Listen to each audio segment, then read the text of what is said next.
Hello, ఈరోజు మన topic అస్త్రాల గురించి. Welcome to Hindu divisional videos. Hindu పురాణాలలో అస్త్రం అనేది ఒక దైవ ఆధ్వర్యంలో నిర్దిష్ట మంత్రాల ద్వారా ఉపయోగపడే ఆయుధం.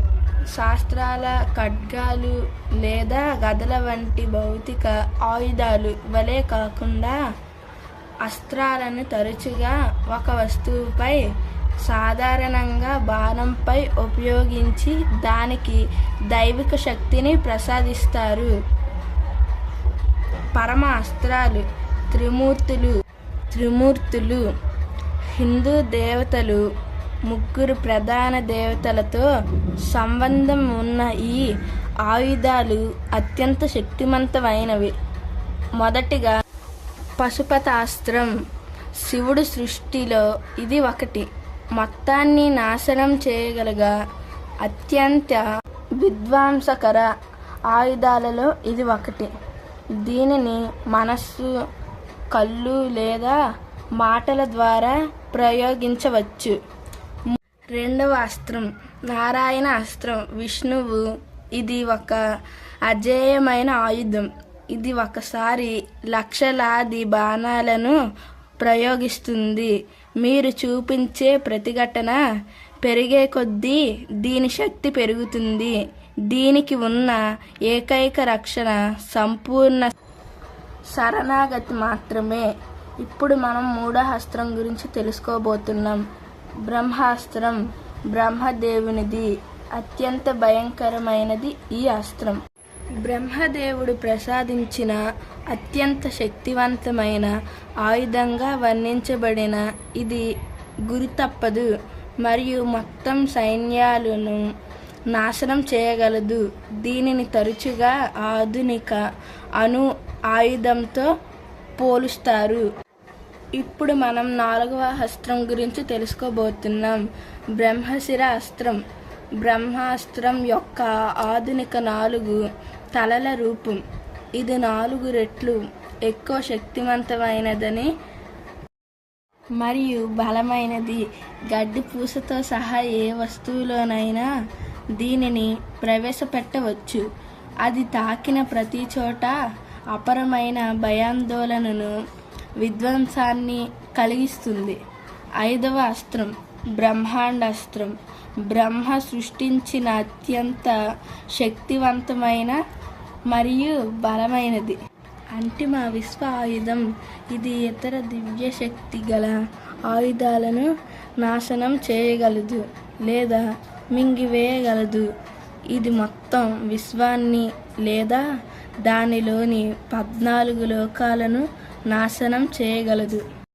మనం బ్రహ్మాస్త్రం, బ్రహ్మశిర అస్త్రం, బ్రహ్మాండాస్త్రం ఈ 3 మనం తెలుసుకున్నాం. 3 ఒకేలా ఉండొచ్చు, కానీ దీని మధ్య చాలా భేదాలున్నాయి. అవేంటో ఇప్పుడు మనం తెలుసుకుందాం. ఆయుధాల శక్తి స్థాయిలు పెరుగుతూ ఉంటాయి. బ్రహ్మాస్త్రం ప్రాథమిక శక్తివంతమైన ఆయుధం.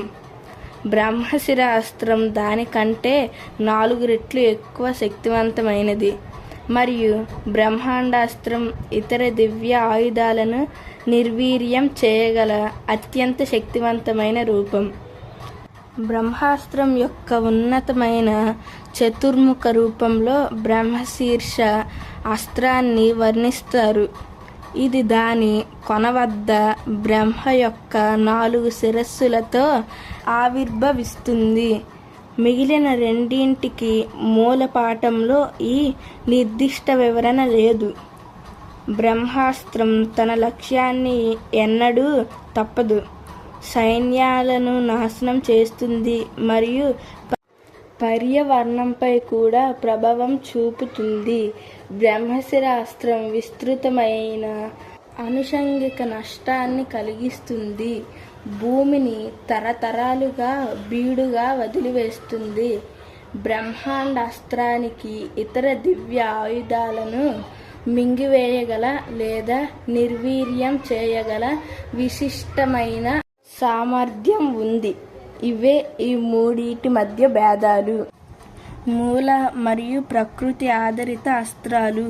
ఈ అస్త్రాలు ప్రకృతి శక్తిని వినియోగించుకొని దాడి చేస్తాయి. ఈ ఆయుధాలు ప్రకృతి మూలకాల శక్తిని వినియోగించుకొని దాడి చేస్తాయి మరియు నిర్దిష్ట వేద దేవతలచే ఆధిష్ఠానం చేయబడతాయి. 6వ అస్త్రం ఆగ్నేయ అస్త్రం. అగ్నిదేవుని ఆధ్వర్యంలో పనిచేసే ఈ ఆయుధం దాని మార్గంలో ఉన్న ప్రతిదాన్ని దహించివేసే ఆర్పలేని జ్వాలలను వెలువరిస్తుంది ఈ ఆగ్నేయ అస్త్రం. ఇప్పుడు మనం 7వ అస్త్రం గురించి తెలుసుకుందాం. వరుణ అస్త్రం. వరుణ జలదేవుడైన వరుణుడు ఆధ్వర్యంలో నడిచే ఇది ఉధృతమైన జలధారలను విడుదల చేస్తుంది మరియు ఆగ్నేయ అస్త్రానికి ప్రధాన విరుగుడుగా పరిగణించబడుతుంది ఈ వరుణాస్త్రం. ఇప్పుడు మనం 8వ అస్త్రం గురించి తెలుసుకుందాం. వాయువాస్త్రం. వాయుదేవుని ఆధ్వర్యంలో నడిచే ఇది సైన్యాలన్నిటినీ నేల నుండి పైకి లేపగల శక్తివంతమైన పెనుగాలిని సృష్టిస్తుంది ఈ వాయువాస్త్రం. ఇప్పుడు మనం 9వ అస్త్రం గురించి తెలుసుకుందాం. సూర్యాస్త్రం. సూర్య భగవానుచే పాలించబడే ఇది చీకటిని పారద్రోలే మరియు జలాశయాలను ఎండబెట్టగల మిరుమిట్లు గెలిపే కాంతిని ఉత్పత్తి చేస్తుంది ఈ సూర్యాస్త్రం. ఇప్పుడు మనం 10వ అస్త్రం గురించి తెలుసుకుందాం. భౌమాస్త్రం.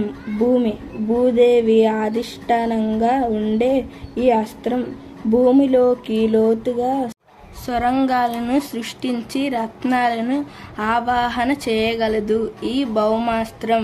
ఇప్పుడు మనం తెలుసుకోబోయేది 11వ అస్త్రం పర్వతాస్త్రం. ఈ అస్త్రం వల్ల ఆకాశం నుండి పర్వతాలు లక్ష్యం మీదకి పడతాయి. ఈ అస్త్రాన్ని ద్వారా పర్వతాలను అదుపు చేసుకొని లక్ష్యం మీదకు వేయవచ్చు. ప్రకృతికి సంబంధించిన అస్త్రాలు. ఈ అస్త్రాలు ద్వారా ప్రకృతిని అదుపు చేయవచ్చు. ఇప్పుడు మనం 12వ అస్త్రం గురించి తెలుసుకోబోతున్నాం. ఇంద్రాస్త్రం. ఈ అస్త్రం ఇంద్రుడిది. ఈ అస్త్రాన్ని ప్రయోగించినప్పుడు అది ఆకాశంలో వేల సంఖ్యల బాణాలుగా విడిపోతుంది. శత్రు సైన్యంపై బాణాలు వర్షం కురిపించి భారీ స్థాయిలో నాశనం చేయడానికి దీనిని ఉపయోగిస్తారు. ఇప్పుడు మనం 13వ అస్త్రం గురించి తెలుసుకోబోతున్నాం. వాసవి శక్తి. ఇంద్రుడు ఇది ఎప్పటికీ గురి తప్పని మాయా శక్తి కలిగిన దీనిని ఒక్కసారి మాత్రమే ప్రయోగించగలరు. ఒకసారి లక్ష్యాన్ని ఛేదించిన తరువాత ఇది తిరిగి ఇంద్రుడి వద్దకు చేరుకుంటుంది. ఇంతటి బలవంతుడైన శత్రువునైనా నిశ్చయంగా సంహరించడానికి దీనిని వాడుతారు. ఇప్పుడు మనం 14వ అస్త్రం గురించి తెలుసుకోబోతున్నాం. సమ్మోహన అస్త్రం. ప్రమోహన అస్త్రం అని కూడా పిలుస్తారు. ఇది ఒక మానసిక అస్త్రం. దీనిని ప్రయోగించినప్పుడు శత్రు సైన్యం అంతా గాఢ నిద్రలోకి లేదా మూర్ఛలోకి వెళ్ళిపోతుంది. వారు తమ స్పృహ కోల్పోయిన యుద్ధం చేయలేని స్థితిని చేరుకుంటారు. ఇప్పుడు మనం 15వ అస్త్రం గురించి తెలుసుకోబోతున్నాం. నాగాస్త్రం. నాగపాశం అని కూడా పిలుస్తారు. ఇది ప్రయోగించినప్పుడు వేల సంఖ్యలో విషసర్పాలుగా మారుతుంది. శత్రువులను విషపూరితమైన పాములతో కరిపించడానికి లేదా వారిని కదలకుండా పాములతో గట్టిగా బంధించడానికి దీనిని ఉపయోగిస్తారు. ఇప్పుడు మనం 16వ అస్త్రం గురించి తెలుసుకుందాం. గరుడ అస్త్రం. గరుత్మంతుడిది ఈ అస్త్రం. ఇది ప్రధానంగా నాగాస్త్రాన్ని ఎదుర్కోవడానికి వాడుతారు. నాగాస్త్రం వల్ల కలిగిన పాములను భక్షించడానికి లేదా తరిమి కొట్టడానికి ఈ గరుడాస్త్రం గరుడి పక్షులను సృష్టిస్తుంది. ఇప్పుడు మనం 17వ అస్త్రం గురించి తెలుసుకుందాం. మోహిని అస్త్రం. చుట్టుపక్కల ఉన్న మాయాజాలాల్ని లేదా క్షుద్ర శక్తులను తొలగించడానికి దీనిని వాడుతారు. శత్రువు సృష్టించిన భ్రమలను ఇది పటాపంచలు చేస్తుంది. ఇప్పుడు మనం 18వ అస్త్రం గురించి తెలుసుకుందాం. త్వష్ట్ర అస్త్రం. ఇది శత్రువుల ఆలోచనలో శక్తిని దెబ్బతీస్తుంది. దీని ప్రభావం వల్ల శత్రు సైన్యంలోని సైనికులు అయోమయానికి గురై తమ సొంత మనుషులనే శత్రువులుగా భావించి తమలో తామే యుద్ధం చేసుకుని చనిపోతారు. ఇప్పుడు మనం 19వ అస్త్రం గురించి తెలుసుకోబోతున్నాం. వజ్రాయుధం. వజ్రం అనేది దధీచి మహర్షి ఎముకలతో తయారు చేయబడిన ఒక వజ్రాయుధం.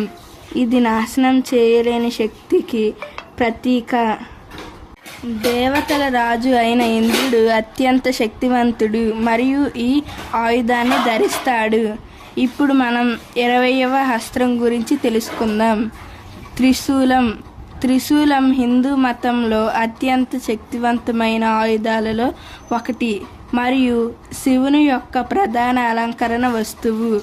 ఇది శివుని 3 మౌలిక శక్తులైన ఇచ్ఛ, క్రియ, చర్య మరియు జ్ఞానములకు ప్రతీక. ఇది చెడును, అజ్ఞానాన్ని నాశనం చేసే శక్తిని సూచిస్తుంది. ఇది అన్ని రకాల బాధలను శారీరక, ఆధ్యాత్మిక మరియు సూక్ష్మ నాశనం చేస్తుంది. మరియు శివుడు మెలకువ, కలలు మరియు నిద్ర అనే 3 చైతన్య స్థితులకు అతీతుడు అని సూచిస్తుంది. ఇప్పుడు మనం 21వ అస్త్రం గురించి తెలుసుకుందాం. సుదర్శన చక్రం. విష్ణువుది. సుదర్శన చక్రం అనేది విష్ణుమూర్తికి ఆపాదించబడిన ఒక దివ్యమైన తిరిగే చక్రం. దీనిని అత్యంత శక్తివంతమైన దివ్య ఆయుధాలలో ఒకటిగా పరిగణిస్తారు. దీనిని దైవిక వాస్తుశిల్ప అయిన విశ్వకర్మ సూర్య భగవానుని సౌర పదార్థం నుండి సృష్టించగా శివుడు దానిని విష్ణుమూర్తికి ప్రసాదించాడు. ఈ చక్రానికి 2 వరుసలలో 10 మిలియన్ల లేదా 108 గీతలు గల తిరిగే ముళ్ళు వ్యతిరేక దశలలో కదులుతూ రంపపు పళ్ళు వంటి అంచుని ఇస్తారు. ఇది కేవలం సంకల్ప బలం మరియు ఆలోచన ద్వారా మాత్రమే పనిచేస్తుంది. విసరడం వంటి శారీరక చర్య అవసరం లేదు. విష్ణుమూర్తి శివుడు తప్ప మరెవరూ దీనిని ఆపలేరు. శత్రువును నాశనం చేసిన తరువాత అది దానిని ఉపయోగించిన వ్యక్తి వద్దకు తిరిగి వస్తుంది. ఇది రాక్షసులను మరియు దుష్ట శక్తులను నాశనం చేయడానికి ఉపయోగపడుతుంది. అలాగే విశ్వక్రమం, కాలం మరియు ధర్మానికి ప్రతీకగా నిలుస్తుంది. ఇప్పుడు మనం 22వ అస్త్రం గురించి తెలుసుకుందాం. వేల్. కార్తికేయుని ఆయుధం. వేల్ అనేది యుద్ధ దేవుడైన కార్తికేయుని శక్తికి, విజయానికి ప్రతీకగా నిలిచే ఒక దివ్యమైన ఆయుధం. ఈ వీడియోలో నేను ఏవైనా పదాలు తప్పుగా పలుకుంటే నన్ను క్షమించండి. Please like, share and subscribe Hindi devotional videos. ఈ అస్త్రాలు ఎవరు వాడారు, ఎందుకు వాడారు, ఏ సందర్భంలో వాడారు అని తెలుసుకోవాలని ఉంటే నెక్స్ట్ వీడియో కోసం సబ్స్క్రైబ్ అండ్ కామెంట్. హెచ్డివి ఛానల్.